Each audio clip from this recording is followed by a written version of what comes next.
Today, we're going to learn about the work of the Wildlife Center of Virginia, a nonprofit teaching and research hospital for native wildlife in Waynesboro. We'll also be meeting Gus, one of the center's non-releasable barred owl education ambassadors. By hearing her story, we'll learn about the dangers owls face in Virginia and across the United States and how we can help them thrive in the wild. Before we begin, I just have a few Zoom housekeeping notes. This presentation is in a webinar format, which means you will only see and hear the speakers, not yourself or other attendees. Be sure to type any questions you have in the Q&A box, and I will pass them on to our speaker during the Q&A portion of the program. Lastly, if you missed part of the program, want to watch it again, or want to share it with your friends, it will be recorded and posted to our YouTube channel later in the week. All right, with all that out of the way, I'd like to introduce our speaker, Alex Wehrung. He's the Outreach Coordinator for the Wildlife Center of Virginia. Alex began training as a volunteer outreach docent at the center in 2015 and joined the full-time staff as an outreach coordinator in 2016.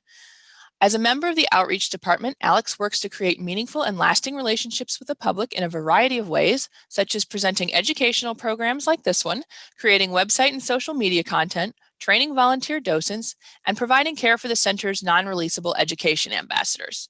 We are delighted to have him with us today, so without further ado, I'm going to turn it over to him. Go ahead, Alex.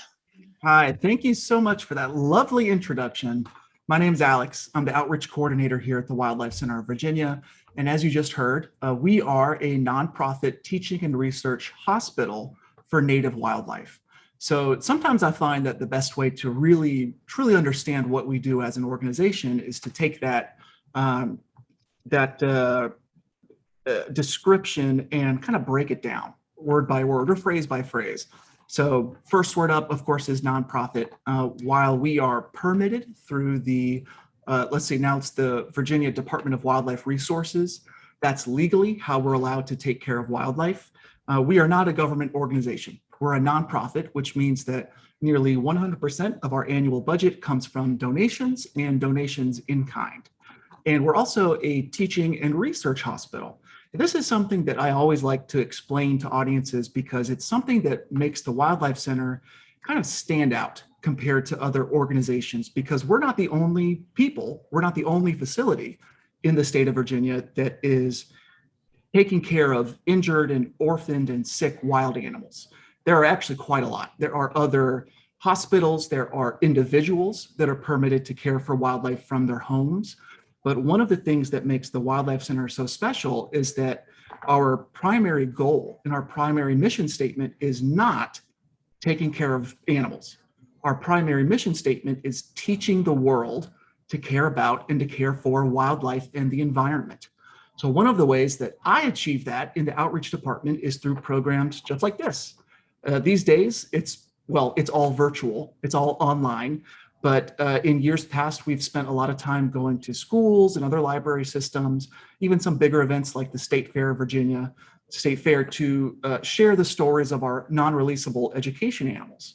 However, that teaching mission is also accomplished by the veterinary and the rehabilitation staff on a daily basis. Due to our large staff, it's about around 20 full-time staff members at any given point during the year. Due to our large facility, we're on a plot of land that is directly adjacent to the Jefferson National Forest right here in Waynesboro. And due to our staff expertise, we are able to host student interns from all across the country and even internationally. So we are able to not just take care of those animals, but teach others how to care for them in a veterinary setting, and also teach the public through education programs just like this one, how to prevent any conflicts or injuries with wildlife that you might have interactions with. Let's see, let's see, we were at nonprofit teaching and research hospital for native wildlife. So this is an important one to understand what we do here as well. So native wildlife, in our sense, that means that we take care of wild animals that are endemic to the Commonwealth. If it is not found naturally in the wild in Virginia, we do not take care of it. So sometimes the way I explain this to younger audiences is a lion a wild animal? Yes. Would you see one at the Wildlife Center? No, because they're not native. However, there are well over 200 native species of wildlife in the state everything from amphibians like toads and frogs and salamanders to reptiles like snakes and turtles. Of course, there's all kinds of birds, songbirds, raptors like owls, eagles, falcons, and hawks, and mammals like Virginia opossums, like beavers, like groundhogs. We have seen almost every native species of wildlife here in our hospital. So when those, I guess I should also explain how those animals end up at the Wildlife Center. Well, because we are a nonprofit, unfortunately, we don't have anybody on the full-time staff whose job it is to go out and rescue animals. We rely on the public for that. So if you or anybody you know find yourself in a situation where you think an animal is sick, injured, or orphaned, you can call our front desk. That's our hotline. Our phone is open every single day, 7 days a week, every single day of the year. And ideally, we can give you information to kind of prevent any further injury or prevent any problem from the first place with that animal that you see. If it's a case that that animal needs to be rescued, we can give you advice over the phone on how to safely contain and transport that animal to our hospital. But if you're a little bit too far away or maybe unsure of that yourself, we also have a pretty big network of volunteer transporters who are all across the state. So no matter where you are, you can call our phone, you can reach us on all our social media channels or through email, get information, get advice on what to do with animals, and we can hopefully resolve that issue or teach you or instruct you how to get that animal to us for treatment. So the animals that do come here are mostly cases that are pretty extreme. We do consider ourselves kind of an emergency room for wildlife. And again, that's because of our facility with our equipment and our staff expertise. So we're a trauma center, basically. We see some pretty severe cases. Lots of times animals have been hit by cars. Sometimes they've been in fights with other animals. They are maybe suffering from some disease or sickness, or are orphaned animals, but otherwise healthy. Those cases we can treat with a somewhat good success rate of fully rehabilitating them and releasing them back into the wild. That's the goal. That's the overall idea. That's the overall goal for us. But sadly, that doesn't always happen. Sometimes animals that come to us are just so severely injured that they will never make a full recovery. And if that's the case, we don't release them back into the wild. However, if it is a species that is relatively easy to train, to be used to being around people, to being handled by outreach staff, if it is an individual with a story or a history that's a good chance for us to use during education programs, then those patients will live with us at the Wildlife Center for the rest of their lives. And at that point, we don't call them patients anymore. They become our education ambassadors. And that is who you're about to see in just a few moments. Just off screen, I've got Gus, who is one of our non-releasable barred owls. So for the remainder of the program, I'll have her on my glove and I'll teach you a little bit about her history, why she's here, why she can't be returned to the wild. I'll have plenty of time to share some interesting natural history facts, and I think we'll have plenty of time for questions at the end. So you'll see me step out of the frame for just about 30 or 45 seconds, and when I come back, I'll have Gus with me. So see you in just a second.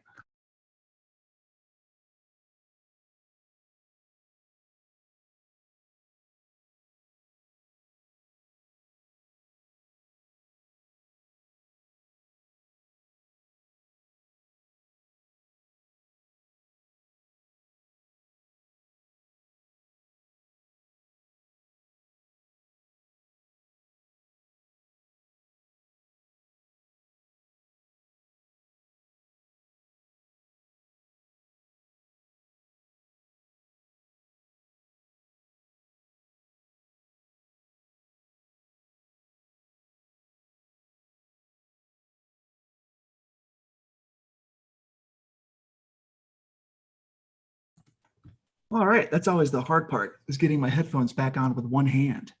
But here we have Gus. Again, she's a barred owl. That's B-A-R-R-E-D. We also have barn owls in Virginia, but barred owls, I would say, are probably some of the most easily recognized owls that we have in Virginia. And that's partly due because of their size. They are the second largest native owl species in Virginia. They're just behind the great horned owl. But in addition to their large body size, you can also see that they have some pretty distinct colorations on their feathers, their plumage. And that's where they get their name, actually. If you can see those vertical brown stripes that are kind of on her stomach area, I guess those look like bars to somebody. So that's where they get their name, barred owls. Gus has kind of an interesting and a unique history compared to most of our education ambassadors. Remember that she's non-releasable. All of our other ambassadors are as well. There's about 24 ambassadors. Most of the animals that live with us here are non-releasable due to some kind of physical injury. Maybe they suffered trauma to their eye that had to be surgically removed. Maybe they had some other kind of physical or chronic injury. But for Gus, she's actually clinically really healthy. She's in good physical condition. It's her behavior that makes her non-releasable. So Gus was actually hatched in the spring of 1994. So that makes her, I think, 27 years old. And when she was really young, when she was still a fledgling, so that means that she was larger and older than a chick, but she was not mature enough to be on her own away from the nest yet. When she was a fledgling, learning how to fly, she fell from her nest, and somebody who lived nearby found her on the ground and sadly thought that she would make a good pet. So that person scooped up Gus, brought them back to their home, and attempted to keep her as an illegal pet. And it is against the law in Virginia and every other state in the US under the Migratory Bird Act. It's illegal to keep any raptor or migratory species in your home without a permit. So sadly, she was kidnapped, basically. Fortunately, someone else knew that this had happened. They contacted the authorities, who confiscated Gus and brought her right to our hospital. Unfortunately, when Gus was kidnapped, when she was taken from her wild owl parents, she was in a really critical phase of her early life, her early behavioral development that's known as imprinting.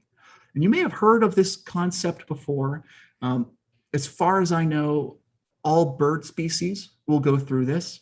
It's a process where when they're very young, they will look at and look to whatever is taking care of them, and they will essentially copy that thing's behavior.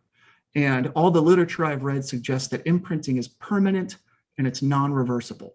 So in the wild, Gus would have looked at her wild owl parents. She would have learned how to hunt, what animals are prey, what animals are predators. She would have learned how to communicate with other barred owls. But because she was in human captivity during that imprinting phase, instead, she thinks that she belongs with people. And we know that she doesn't act as a normal barred owl should act. And we know that that altered behavior would prevent her from surviving in the wild. So that's why she's non-releasable. And again, she has been an education ambassador with us, I believe, since the fall of 1994. So a long time, 27 years. A corny joke that I always tell is that Gus, I do consider Gus one of my coworkers. The only other staff member that's worked at the Wildlife Center longer than Gus is Ed Clark, who is the president and co-founder, who started the Wildlife Center of Virginia in 1982. So Gus has been around for a long time. She's been on many, many educational programs. She has interacted with tens of thousands of children and adults through our educational presentations. And by hearing her story of imprinting, that's one of the ways that we can achieve our teaching mission, is teaching people the importance of leaving wild birds alone. We have lots of good resources on our website, wildlifecenter.org. If you're interested in learning more about imprinting specifically, or if you would like to have some information handy on what to do with fledgling birds. So Gus and her story, again, is a really great way for us to achieve that teaching mission that we have. Gus is, as I mentioned, the second largest owl species in Virginia, but her size is a little deceptive of her body mass or her body weight. So you might think that a bird this large, I don't know, might weigh 8 or 10 pounds, something like that. Well, you would be way off. Gus, who is a fully grown, fully matured 27-year-old barred owl, weighs a little less than 1.5 pounds. That is a shocking statistic for some people to hear, but it makes sense when you think about a bird's anatomy.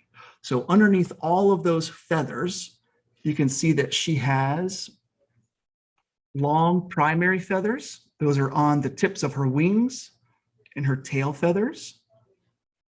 But she has thousands upon thousands of little downy, fluffy feathers beneath that outer layer, which act as a form of insulation. So that's what enables barred owls to keep cool during the summertime, but also stay warm during the winter. Barred owls, unlike some other raptors that live in Virginia, are year-round residents. They don't migrate. So you can find barred owls all across the state, from the coast to the Piedmont to the mountains, at any time of year. But speaking of her feathers, that's a good segue to speak about some of the things that make owls really unique and really different compared to other raptor species. So when I say the word raptor, I'm talking about birds of prey.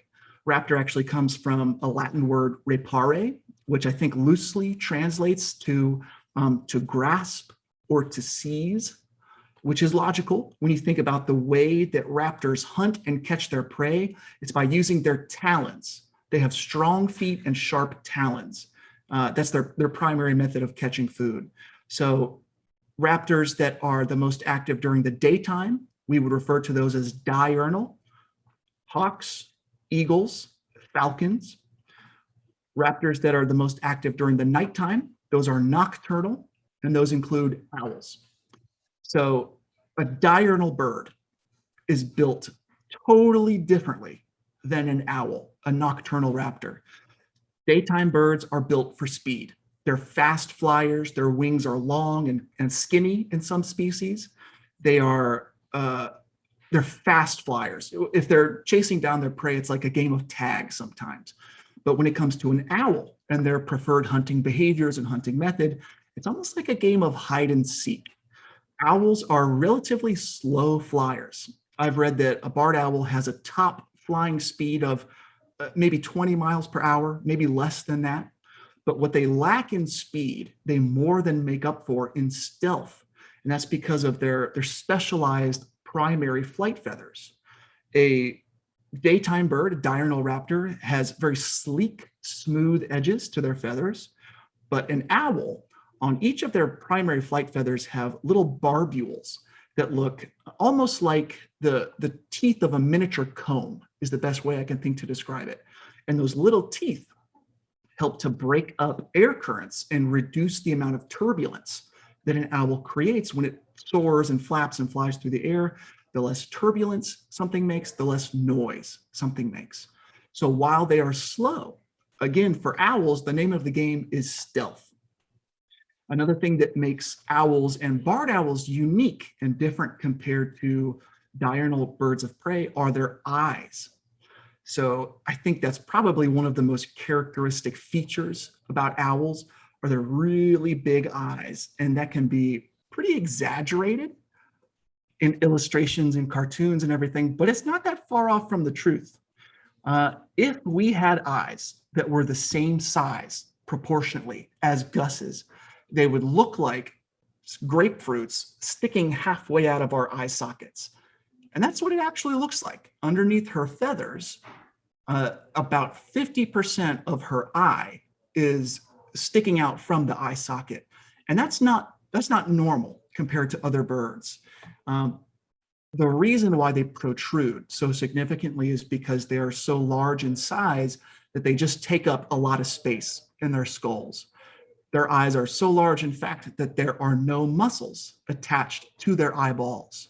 We and other birds do have muscles attached to our eyes.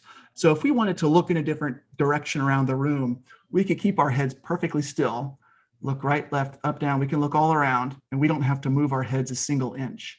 But if an owl wants to look in a different direction, they have to move their entire head to look that way.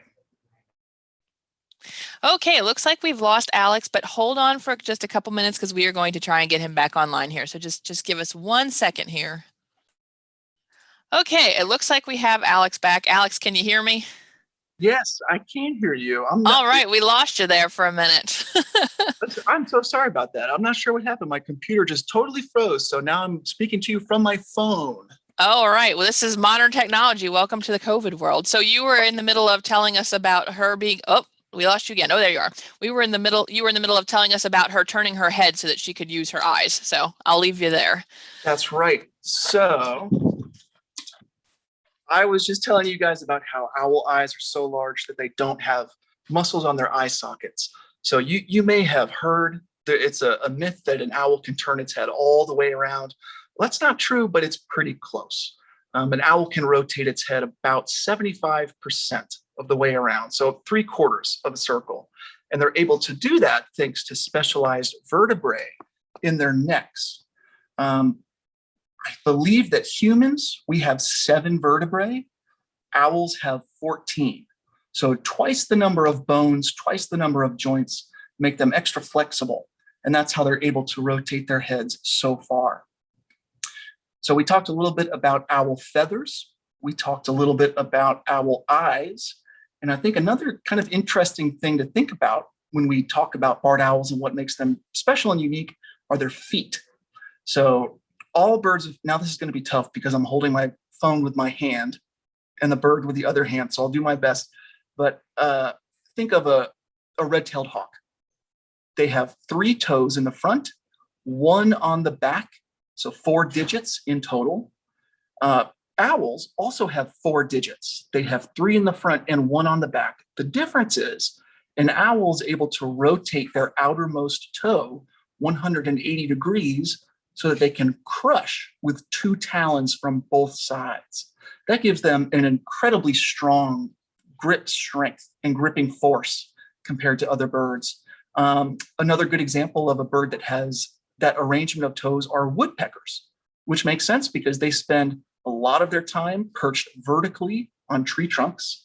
So the same is true for owls, and the arrangement of that toe pattern is called zygodactyl. So let's see if I can get a little closer to Gus's talons. Yeah, so you can see 2 in the front, 2 in the back. Oh yeah, that's a great view.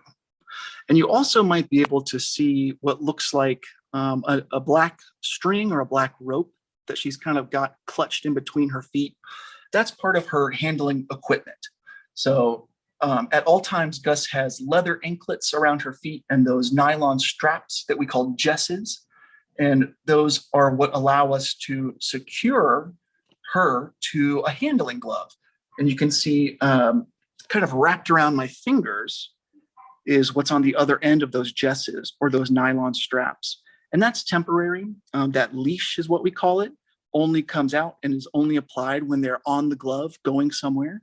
And it ends with a little knot that we attach to an affixed ring on our gloves. So Gus is used to people.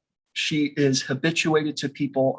I would not call her domesticated because she technically is a wild animal, but she's a captive wild animal. And because she was able to be trained to be comfortable around people, that's one of the reasons that we chose to take her as an education ambassador. Lots of times people ask if any animal is injured, does it make a good candidate for an education animal? Not really. Again, it depends kind of on their personality. It depends on our expertise and our experience with that species as trainers. And of course, it has a lot to do with their ability to live comfortably and healthily and happily in captivity. So Gus, one last fact that I always like to share about Gus is that she has kind of a unique name for a girl. That's because we thought that Gus was a boy for like 15 years. Sometimes it's really easy to tell the difference between genders in raptors. Some species display really obvious sexual dimorphism. That's a visible difference between males and females. In birds, that almost always displays itself in the color of their feathers, patterns on their feathers, and their body size. Typically male raptors are smaller than female raptors.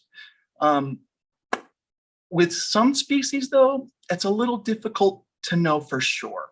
In barred owls, they display very little sexual dimorphism. So males and females have nearly identical plumage, colors on their feathers, because all of their reproductive organs are internal and they're soft tissue, which means that we can't see them from the outside and they don't show up on x-rays very well. Sometimes it's pretty difficult to tell the difference between genders. And in the case of Gus, we thought she was a boy for more than a decade. Her original name was Gustavo.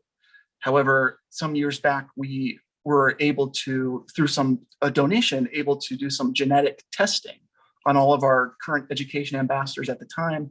The results came back in and he was a she. So we shortened her name from Gustavo to Gus. That's kind of a little fun story I like to share with people. So let's see, this might be a little difficult for me on my phone, but let's see if we can see if we've had any questions pop into the Q&A section. Okay, I'm back. So we do have a few questions for you, it looks like. We want to start with, what do you do with animals that can't be returned to the wild but can't be trained as ambassadors either? That's a good question. The answer is maybe not one that you'll be excited to hear, but I think with a little explanation, I think that you will understand why we make the difficult decision. The answer is humane euthanasia. If an animal is so severely injured that we know they won't make a full recovery, or if that animal could possibly recover, but only have the option to live a wild life with a serious disability, physical or behavioral, it would not be ethical for us to return that animal to the wild.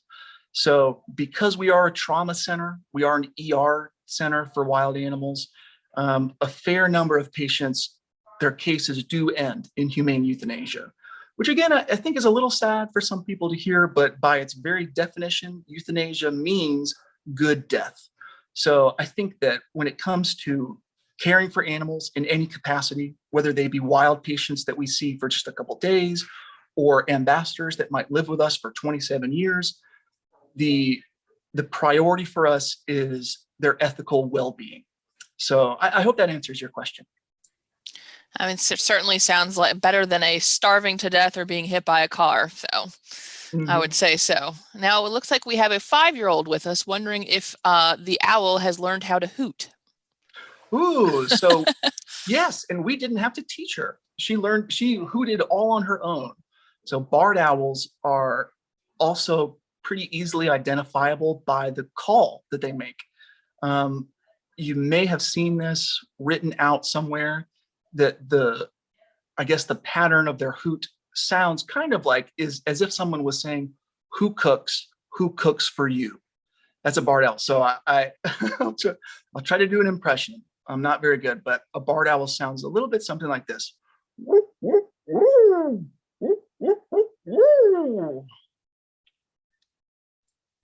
Gus, you don't have anything to contribute? No, she's not. But there is another barred owl education ambassador that lives with us. Her name is Athena, and Gus and Athena, they live kind of across the road from each other. So sometimes during the early morning hours or the evening hours, we will hear them hooting to each other, and it's kind of special to hear. It's nice she has a friend. Yeah. Do her talons grow lifelong, or do you have to trim them? Yes. So talons are, there's a core that is bone. It's part of their skeletal system. But a sheath around that bone is made of keratin. So that's the same material that our fingernails are made out of, the same stuff that a turtle shell is made out of. And those do grow continuously throughout their lives. The same is true for her beak. Gus's beak and talons grow continuously. And that means that we have to periodically trim them for her. In the wild, that would happen naturally. Raptors would be hunting for live prey. They're perching on lots of different surfaces. But here at the Wildlife Center, they have it pretty cushy. They don't have to hunt for their own live prey. They have nice soft perches to stand on. So because they don't get worn down naturally, yeah, we have to trim them down. And I think it's about once every 4 months, I think is the standard for Gus. So since she's not hunting, what does she get to eat for every day? Yeah, so Gus is fed dead mice on the average day. Wednesdays is kind of special. She gets dead chicks instead of mice. But occasionally we will create enrichment items. And this is really important for any animal in captivity. Just like you wouldn't have a dog without owning any dog toys, it's kind of true for our raptors in captivity here as well. So they don't play fetch, they don't play tug of war with toys, but we do create kind of fun little puzzles and things for them to interact with. That's something different, something that they can stick their talons into. A great example is something like an empty tissue box that will stuff some dead mice in and some crumpled up newspaper. So it's a little bit of a challenge to see where it is, feel around in there. The reason she gets dead food instead of live prey is because we know that her hunting ability is not what it should be because she imprinted on people, and B, she lives outside in an open air enclosure, and there's always a risk of live prey escaping and infesting other enclosures, and even fighting back and injuring our ambassadors themselves. So dead mice and dead chicks on the average day. Sounds a little bit like owning a house cat. So we have another question about her eye. She said doesn't look that large. Is part of her vision obscured by her feathers? Yeah, so a little bit, and we'll see if she is tolerant enough to me to bring the phone a little bit closer so you can see. Yeah, so all around her eyes and her beak, you can see that the feathers kind of create the shape of a dish, and that's what it's called. It's called a facial disc, and that acts kind of like a satellite dish to funnel sound waves directly to her ears. And an owl's ears are also pretty unique and different compared to other birds. They look like it's called an operculum, so that means that she doesn't have ear lobes. Great comparison. Gus's ears look like your nostrils, just an open hole. That's all it is. But because of the placement and the size of her ears combined with that facial disc, she's able to really pinpoint sounds really effectively and really accurately. So yeah, her eyes do look, there you go. Yeah, you can see that her feathers around her face do kind of obscure the overall size. All right. So what is the most unique animal that you've ever treated at the hospital? Ooh, the most unique animal we've ever treated. Well, we've seen a number of endangered species come through as patients, and that's always really exciting. I think to me, personally, what I think is the most interesting was a few decades ago, we treated a wild gyrfalcon. So those are birds that are very, very similar to peregrine falcons. They are native. Peregrines are native to Virginia. Most people kind of know what they look like. Gyrfalcons have the same body type, the same behaviors, except that their feathers would remind you of a snowy owl. So lots of white with some little black and gray flecks, and they're bigger than peregrine falcons. Gyrfalcons, normally you don't see them in Virginia. Gyrfalcons are a northern species. They live in Canada and northern Europe, up in the tundra. But we treated one as a patient that was found in the wild. So while you could consider that gyrfalcon patient to be migratory, it was the first confirmed and documented sighting of a wild gyrfalcon in the state of Virginia ever in the history of since we started keeping track of that stuff. So I think that's the most interesting, the fact that we were the first to document a wild gyrfalcon in Virginia as a patient in the hospital. That's so interesting. Do they have any idea how it ended up down here? Probably it was just due to seasonal movement. Not all birds that are migratory will stay in the same exact place every single year. Migration and seasonal movement all depends on food availability and absence of predators for reproduction and rearing young, or even environmental changes. So I don't think that we know for certain, but it was probably one of those things. Interesting. Good eats down here. All right, let's see if we have any more questions here. Okay. So what are some other animals that you have that serve as ambassadors? Sure. So I mentioned that we have about 24.